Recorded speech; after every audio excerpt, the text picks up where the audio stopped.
Pessoal, é o seguinte, essa questão do iodo, isso merece uma aula inteira, né? Merece a gente ficar, assim, enfim, tem muita coisa para se falar de iodo. Eu até comentei ontem de um composto do iodo na aula, que tem um efeito ali de estímulo da interleucina 2, que é usado para tratamento inclusive de câncer de mama, que é a 6-iodo-lactona, que é quando eu tenho a junção de uma molécula de iodo com um fragmento ali da cascata do ácido araquidônico, que vai formar um lipídio iodado, quando ele se junta ali com PPR gama e com receptor retinoide X para poder entrar no núcleo da célula e fazer a transcrição no nosso DNA.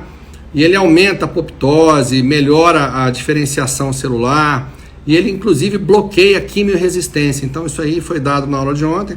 Aqueles que tiverem curiosidade, que eventualmente não assistiram, que são os médicos que se inscreveram, vão lá, corram lá.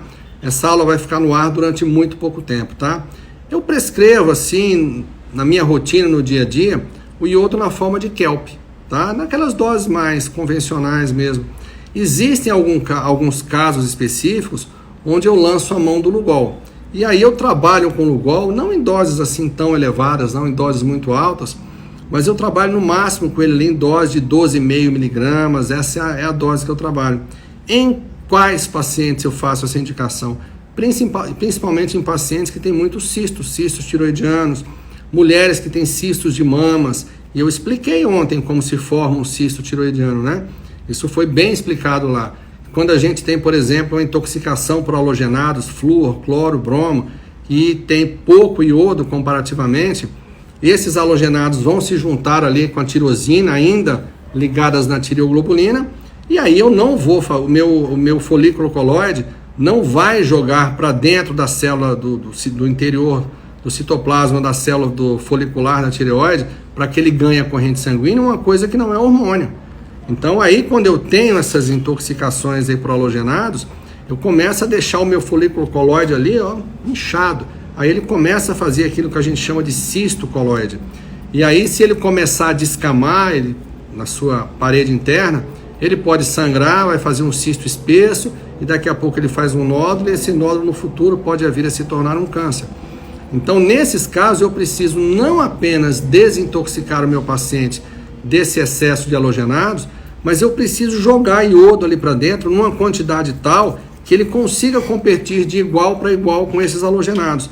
E aí eu tire ali os halogenados da parada, faça a formação do hormônio tiroidiano e comece a jogar aquilo ali que está para dentro da célula folicular tiroidiana e para que ela jogue na corrente sanguínea na forma de T4 e de T3. Então, nesses casos, as pessoas perguntam, mas pode... outra pergunta que acabou de surgir aqui, o Lugol pode agredir as células sadias da tireoide? Mas de jeito nenhum, de forma alguma. Mas aí você tem que saber quando você faz.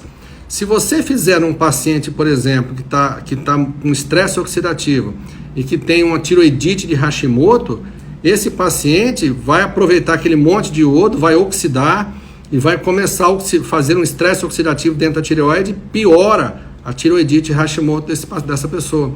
E aí eu expliquei para vocês ontem, tá? Mostrei que quem é que inibe essas espécies reativas de oxigênio, quem é que inativa essas espécies reativas de oxigênio dentro da minha célula tiroidiana, célula folicular da tireoide, é uma enzima chamada glutationa peroxidase. E quem é que estimula a liberação da glutationa peroxidase? É o selênio.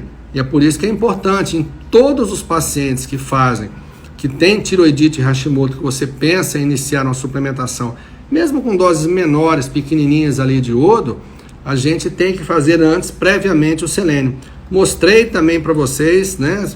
Eu acredito que essas perguntas são de colegas que não assistiram a aula de ontem, mas eu mostrei para vocês um artigo de ontem também, onde o selênio ele otimiza a função do hormônio D com relação à autoimunidade da tireoide. Foi feito lá um trabalho controlado, né, placebo controlado, de pessoas que faziam uso do hormônio D com o selênio e outras pessoas que fizeram uso do hormônio D sem o selênio.